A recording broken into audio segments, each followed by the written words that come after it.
weapons of mass destruction thing turned out not to be true. I expected the American people to rise up.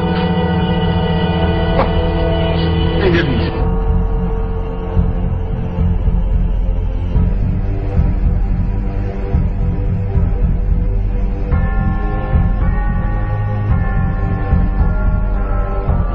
It's not that the people are in charge, but that the people's desires are in charge.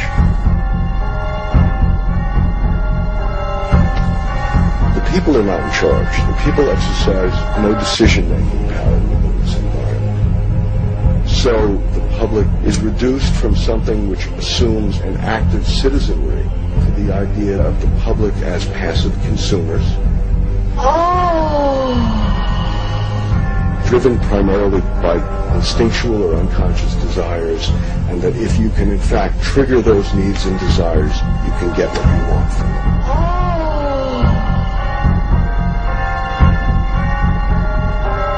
Then, when the Abu Ghraib torture thing surfaced, and it was revealed that our government participated in rendition, a practice where we kidnap people and turn them over to regimes who specialize in torture, I was sure then the American people would be heard from. We stood mute. Do you support the proposal for all US Muslims to carry a special ID card? Yes. Yes. Yeah, I think they should. I think they should. Which Muslims should have a special security number tattooed on their arm? Only the evil Muslims? Only Arab Muslims? Or all Muslims? All of them. Say all of them. All of them have a security number tattooed on their arm. I think there should be something special, some special mark or something. Maybe a computer chip? Right, computer chip or something, that way they can't hide it. Yeah. Or it's glued to their clothes or something. Statistics that came out over the last 5 years about the low knowledge of the American people about Iraq and 9/11. You know, on the eve of the Iraq War, only 1/3 of the American people understood that most of the world opposed our invasion. Another third thought the rest of the world was cheering us on because of all the talk about the Grand Coalition. And another third thought, oh, it was kind of mixed out there. They didn't apparently get a clue about how the largest rallies in history were organized in Spain, in Britain, and in other places against this war.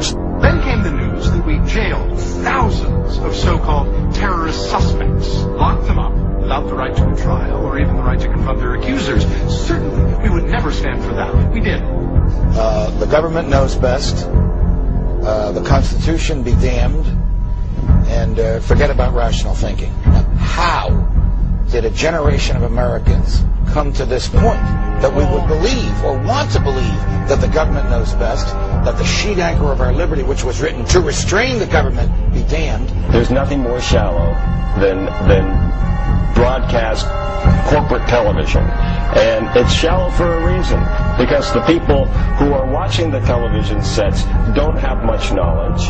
And so there's a constant emphasis to talk about something that is not going to go over the heads of the audience. So instead of having a conversation up here, the conversation is always down here.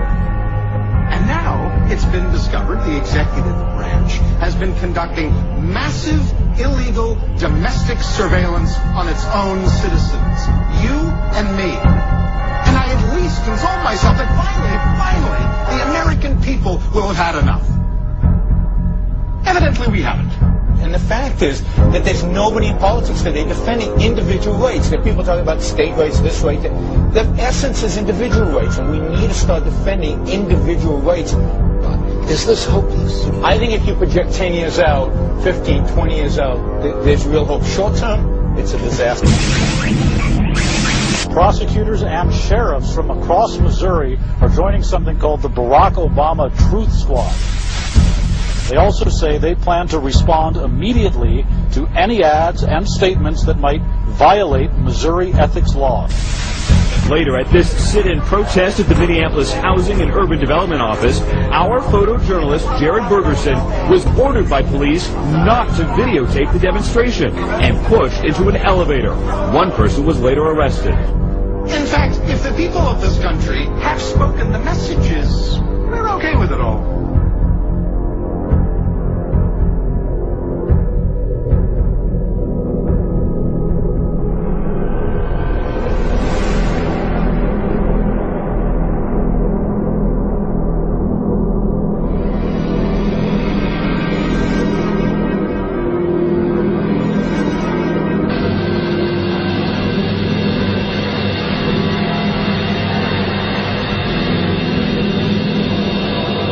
in the language of the KGB, or psychological warfare.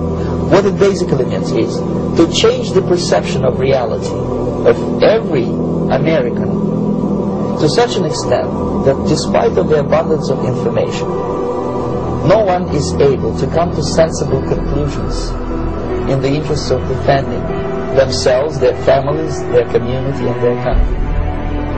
It's a great brainwashing process. The elite are laughing at us because they know that they have us exactly where they want us.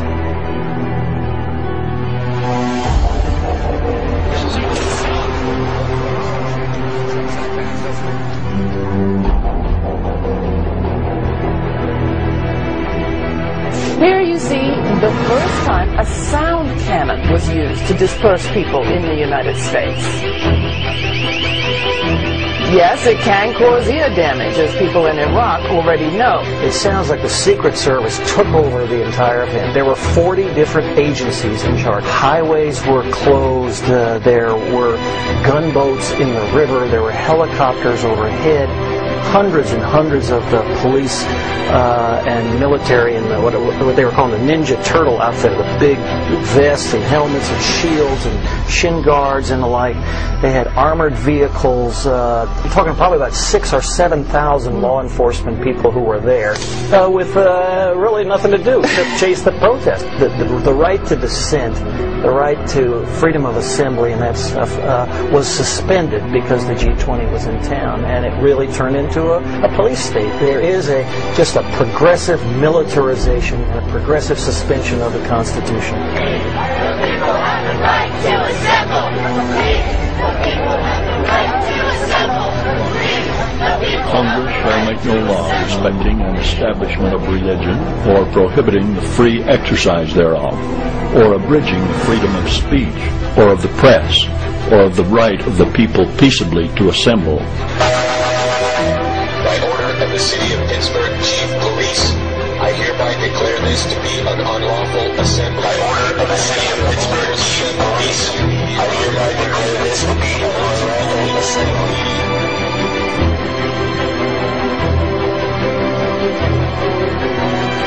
The elite are laughing at us. Stupid, dumb, gullible. They've given you baseball and apple pie and your beer, and you become satisfied with a job. And you know what J-O-B, you know what job means? Just over broke. They've given you exactly just enough to keep you quiet so that you won't rise up. They think they've almost got it made. They're sure that you're not going to rise up and do anything about it. You are not going to revolt, because they know that you're already so poor, and after 2 years, he said you'll be so poor you will not be able to rebel against the elite, and the elite are laughing at the gullible, stupid American.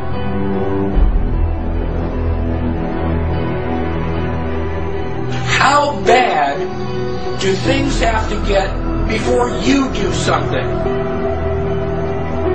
Do they have to take away all your property? Do they have to license every activity that you want to engage in? Do they have to be throwing you on cattle cars before you start to say, now wait a minute, I don't think this is a good idea? How long is it going to be before you finally resist and say, no, I will not comply? Period. Ask yourself now, because sooner or later you're going to come to that line, and when they cross it, what are you going to say? Well, okay, cross this line. Okay, now cross that line. Okay, now cross this line. And pretty soon you're in a corner. Sooner or later you've got to draw a line and stand your ground, whether anybody else does or not. That is what liberty is all about.